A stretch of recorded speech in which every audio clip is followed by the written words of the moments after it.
Tatlong bagay na kailangan mong malaman. Number 1, pera ang pinaka-importanting bagay sa mundo kapag wala ka nito. Once na magkaroon ka na ng pera, hindi na siya ganun kahalaga. Minsan, mas pipiliin mo pa na magkaroon ng maraming oras kesa magkaroon ng maraming pera. Number 2, kaya mo lang naman gusto magkaroon ng isang bagay dahil nakita mo ito sa iba.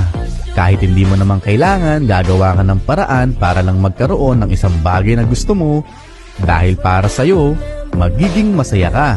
Pero laging tandaan, things are just things. Magkaiba ang gusto mo sa kailangan mo. At number 3, meron kang tatlong choices sa buhay. Lumaban ka, sumuko ka, o ibigay mo ang lahat ng makakaya mo.